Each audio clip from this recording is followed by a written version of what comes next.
Deadly Desire, Day 8, a rare Friday session of the Brendan Banfield murder trial. Thank you so much for joining us. Our special coverage right here on Fox Local and Fox 5 DC's YouTube page. I'm producer Chris, alongside Fox 5 writer and producer Vernon Miles, who has been holding down the fort since day one of this trial, watching back here in the station. Bob Barner out at the courthouse as well. We'll check in with him in just a minute. But first, Vernon, a little bit of a bombshell today when it comes to testimony. Pretty explosive start to the day. We found out before even the jury went into the room that Brendan Banfield will probably be testifying in this case. The defense saying that he may be called as a witness. They talked about this, had to set it up kind of procedurally, but that was a very big surprise to everyone. Let's take a listen at that. Depends upon whether or not the defendant testifies. There would be a replacement for malice that does not include heat of passion. Is the defendant going to testify, Mr. Carroll? Yes. Yeah, excuse me? Yes. He is going to testify. All right. Yeah, you heard it right there. That was one of my big questions earlier in the week when I came in and sat down with you, and now we found out that he would. But it did not happen today, correct? No, today was an entirely different kind of testimony, but we may be seeing this sometime next week, and it's a big move. It's kind of a Hail Mary from the defense here, because if he testifies up there, that means the prosecution can also cross-examine him. So, Bob, I mean, you've been covering this longer than I have. What's your read on all of this? Well, I do find it surprising because the sense you got earlier in the week when the defense had their chance to take the ball and run with it, they said, look, the Commonwealth didn't prove a thing. They put on a false witness being the au pair, telling a story that was different from her original story. And so I think they thought there was no case here. If you're going to put the accused on the stand, in my reading of it, it would be that you're concerned that, look, his life is at stake here, not his actual life. What he's facing is life in prison, not a death sentence any longer here in the Commonwealth, but that if they're a little concerned about how it's going and that maybe in their minds the Commonwealth has gotten the jury to believe you're guilty, maybe you need to get up there and kind of alter or contradict the story that they've heard from the au pair. If it's you against her word against yours, maybe at this point you got to get up there and tell them your story.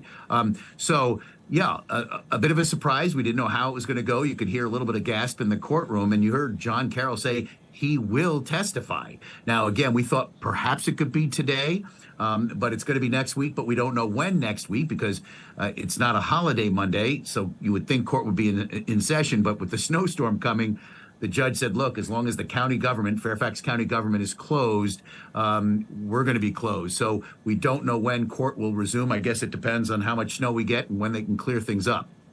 Yeah, I think a lot of this, him going up and testifying here, I think it speaks to the fact that pretty much every big moment we've seen in this trial so far, at least in my reading of it, has been in the prosecution's favor. Even yesterday, they had that victim services person take the stand, and they gave that explosive commentary there about the au pair talking to the child, the Banfield's child, and that was one of the moments that I thought was, kind of an amazing moment here of seeing this case really seem to tip in the prosecution's favor. Bob, how do you think the defense has been doing so far? Well, I mean, let's just talk about today. I mean, they had their digital expert on the witness stand. It's a guy who's been in the courtroom helping John Carroll with some of the technology in presenting his case. And he actually got scolded by Judge Penny Ascarati at the end there saying, get your stuff together, make sure your exhibits are labeled correctly. The jury doesn't want to have to wait while you're fiddling around with your machines. And it's the guy who's kind of like the technology expert for the defense, who is also their digital forensics expert who was on the stand. And yeah, what they were doing today and what the defense is trying to do is show that, look, Brendan Banfield had nothing to do with this, that it was Christine who, on her own devices, her cell phone and her laptop computer, went online to find some kind of romance.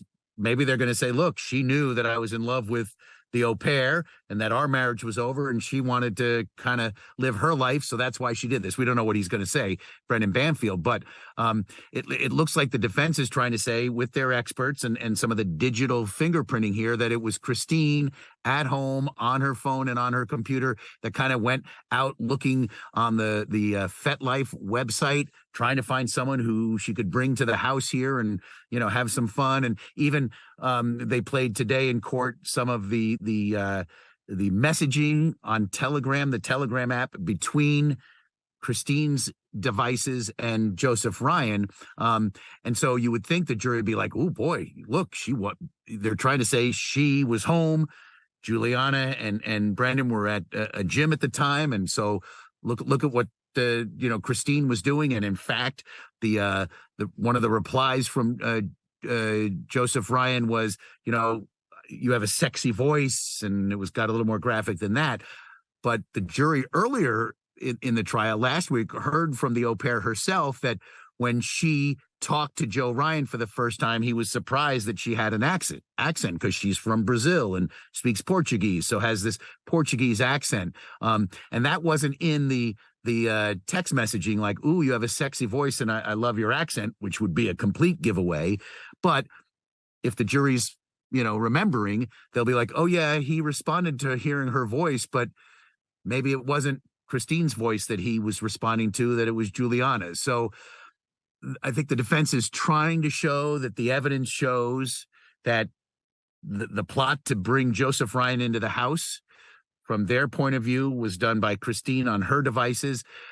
And yet there's been previous testimony that the jury could believe that, no, this was a catfishing scheme conducted by Juliana and Brendan to bring Joseph Ryan into the house, to set him up, to kill him, to kill her. So I think the defense is trying, but just even procedurally, and again, outside of earshot of the jury, the judge was kind of spanking John Carroll, saying, get your stuff together. You're having fits and starts trying to get your evidence presented. And, oh, I don't have, well, shoot, that's a different file and I need to get that. And we can't get the computer to work and that kind of thing. So maybe that kind of stuff is not playing well with the jury either. Just this whole, out of sorts and discombobulated nature of the defense. So will that, apart from any kind of testimony and evidence that the jury is hearing, play a role in their ultimate verdict? I guess we'll have to see, but I maybe give the defense a C+. I don't know about you, Vernon. I do think that was a pretty surprising and almost comical moment in the courtroom, where you had this guy up on the stand giving his, technical expertise, the defense lawyer there kind of struggling with some of the computer equipment, and them having to be like, all right, I know you're on the stand, but can you come around here and help us fix this technology thing? But to the evidence that we were talking about earlier, they actually talked about that conversation that they had there. This is something that was really surprising to me, that Juliana, yes, had said that she was part of this call, that she was on that voice, but this is a big thing because a lot of the other stuff has been texting back and forth, so having to have her come on and give this conversation, that takes us to a whole nother level. Let's take a listen to what they said today in court. What's the significance of this message chain in the context of the date that we're talking about? So this is a continuation of the exchanges we saw earlier. The message on the top left, and if you recall the details of the conversations we saw earlier, there was discussion about being nervous in anticipation of a call, the voice call. So the first two messages are, just leading up to the call, and the third on the lower left reflects the call itself. It was an incoming call because this is from the perspective of Mr. Ryan's device, which was the origination of this material. So it was incoming from his perspective. And you can see the duration there is just shy of 42 minutes. Yeah, so I think that really does go back to the same thing. It's been a running theme for the last few days. A lot of this depends on, do you believe the au pair? Yeah, and also the discussion that we had yesterday, which was that it's difficult to prove who was in control of the device at the time. Yeah, and I think another interesting thing that they played in court today was a photograph of Christine Banfield taking a selfie. It didn't look like it was their home bathroom. It looked like she was either at a gym or at a department store, and she took a picture of herself. There it is, in a bathing suit. And what I found fascinating about that, like when they first played it, you're like, oh my goodness, maybe she was flirting online, and maybe she was like reaching out and frustrated or what have you, who knows? But like, look at that. I mean, and it was photographed the same night, according to the testimony from the defense witness and the defense attorney, the same night that this secondary, they call it like a suspect Gmail email account was created. The FetLife website, the Fetish Life website was created from her devices, and also the Telegram messaging app account was created. So three accounts that kind of got the ball rolling in this other world out there were on the same night that she took this photo of herself. But you could see on the messaging there, she was basically asking Brendan, what do you think of this bathing suit? Do you like my new bathing suit? So I think you could take it two ways, like the initial shock of like, oh, maybe she was out there doing some things, or she was simply innocently trying on a bathing suit and did perhaps, and again, this wasn't the prosecutors, Jenna Sands, the lead prosecutor in this case, hasn't had a chance to cross-examine this witness about this, but like maybe she was innocently sending that photo, and that gave Juliana and Brendan the opportunity, hey, we've got this photo now, we can create what we want to create. Whether they talked her into it, whether he said, hey, go try on a bathing suit and treat yourself and buy a bathing suit, but send me the photo, or maybe she was just on her own buying a new bathing suit, and now I've got this kind of interesting photo. So I don't know where they're going with that, what the prosecution can do with that, but I found that interesting today too. What it proves, we don't know, but according to the defense, the timing was interesting, that she took that half-dressed selfie on the night that these accounts were created that started this whole, whether it was catfishing or her reaching out for some weird companionship, it all was on the same time frame, basically. Yeah. And I mean, the defense only has to prove a reasonable doubt, but this does seem like something that's going to be difficult. And unfortunately, if the bare minimum for, was having a half-dressed photo on your phone and this turns into this, then I would be guilty of God knows what as well, Bob. I think a lot of people would be as well. Bob, was this picture sent? I'm sorry, was this picture sent to Brendan, you said, but not in a Telegram chat between? It was sent to Brendan, and then it was edited, and it was put on. It was put into the, I believe, the fetish website profile, but who put it in is the question here. But it was weird. The couple of messages that were exchanged that we saw in court today between Brendan and Christine were done on Facebook. So it wasn't, I don't know, like if you're texting, like usually if I text with a friend or a close family person, it's like a text message, an actual text message. This was a Facebook message. Now they do have, Samsung phones, like Android software on their phone. So maybe I have an iPhone. So in that world, and most of my family and friends that I know, we exchange either iMessages or texts, iPhone to iPhone, but they had the Samsung phones with the Android application. And so maybe in that world, and I don't know it, maybe you guys do, you're more likely to send a Facebook message to a close loved one. But that's how that photo, we believe, based on what we saw in court, was sent from Christine to Brendan that night. But then was used by somebody, manipulated and used in the creation of these other outlets. This sounds to me like you're presenting a case against Android phones, that we need to resort to Facebook Messenger, Bob. As a proud Android user, absolutely not. Don't you dare. Okay. I will say, I messaged my wife on Facebook Messenger and on Signal, so it's not unheard of, even though we both have iPhones. So that's because you're not old like me. That's right. That's right. Hey, and we had, and the one last big thing that we want to talk about today with this is the kind of culmination of this discussion about the catfishing was, and I thought this was another big moment for the defense here, was putting their analyst to finally put kind of a cap on this discussion to see what he thought in his total analysis, whether or not catfishing went on. Let's hear what he had to say. I didn't see anything here to suggest device takeover.